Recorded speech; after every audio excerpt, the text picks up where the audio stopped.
สวัสดีครับผมสวัสดีพ่อแม่พี่น้องสู้ครูสู้คนนะครับมณิกามาพบมาพอกับช่องเบาเล็กผ้าแสบมณิกามาพบมาพอกับเบาเล็กคือเก่าครับพี่น้องหาแต่แนวแซ่บๆมาสู่กินคือเก่านะครับผมมีได้ก๋วยเตี๋ยวน้ำตกครับพี่น้องก๋วยเตี๋ยวน้ำตกเนื้อเปื่อยพุ่นเส้นมามีนะครับผมเฮ็ดเองเฮ็ดหม้อใหญ่นะครับกินเบิดมื้อมื้อนี้วันหยุดนะครับผมวันนี้วันหยุดเบิ่งพี่น้องเจียวให้เบิ่งเนื้อเปื่อยเนื้อตุ๋นตัวนี้ตุ๋นเองนะครับแล้วก็เป็นลูกชิ้นเนื้อนะครับผมลูกชิ้นเนื้อแบบเกรดพิเศษนะครับจัดมานี่เสียบๆน้ำเบาเลยครับตัวนี้ปรุงมาเรียบร้อย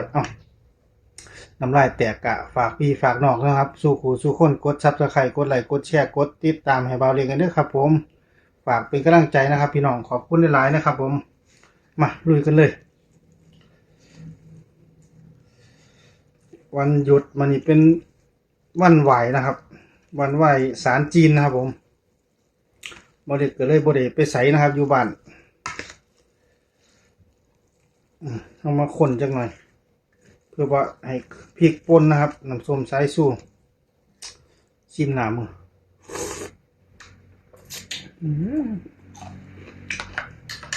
เด็ดขนาดเลย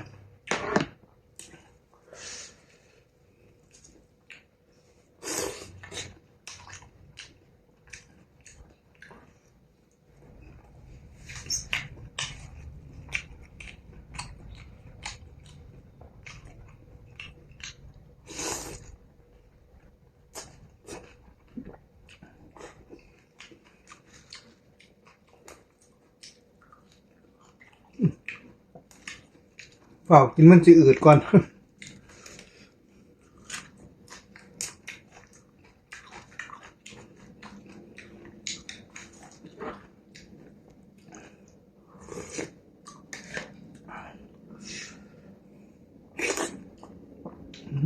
มะเขือเทศหวานนะ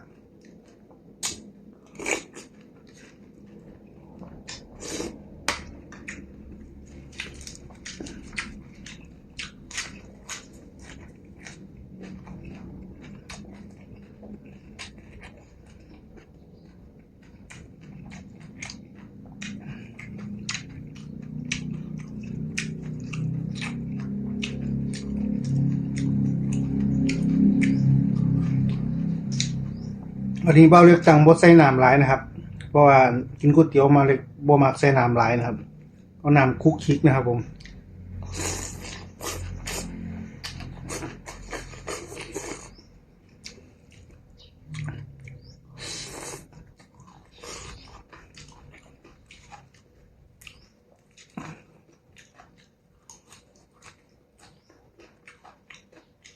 ว่าผ้ากับปลูกเองกำลังงามเนาะ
เนื้อเสือเนื้อตุน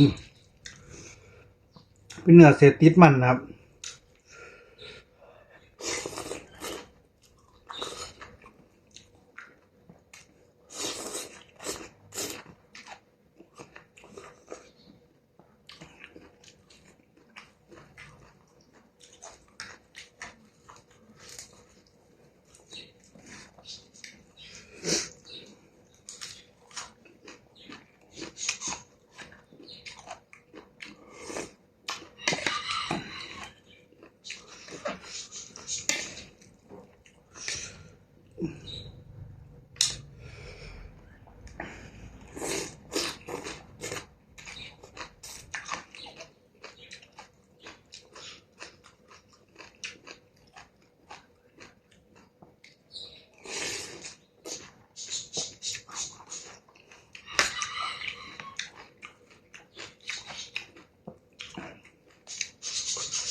แบบหนุ่ม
ยิ้มครับพี่น้อง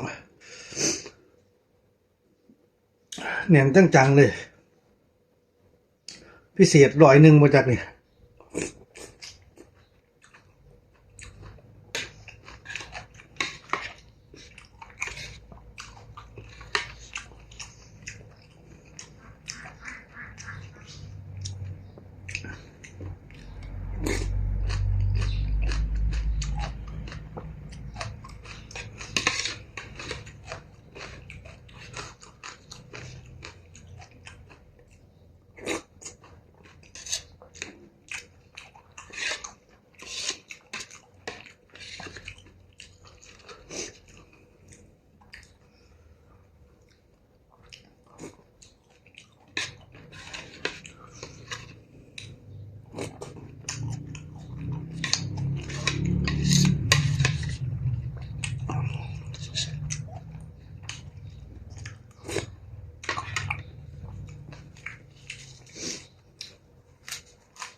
ก็เรียบร้อยนะครับพี่น้องสำหรับมื้อนี้เราเล็กป้าแสบจัดมาให้ก๋วยเตี๋ยวครับซูพีตอนน้องก๋วยเตี๋ยวน้ำตกเส้นบะหมี่นะพี่น้องเฮ็ดเองนะครับผมมาซูพีตอนน้องกินมื้อนี้แซ่บๆนํกันนะครับเอามือหน้าพี่น้องมีหยังมาสู่กินแซ่บๆคือเก่านะครับผมก็รอติดตามรับชมนะครับมื้อนี้เบาเล็กสิได้ลาไปก่อนครับพี่น้องสวัสดีครับผมอิ่มคักอิ่มเนี่ยไปแล้วครับบ๊ายบาย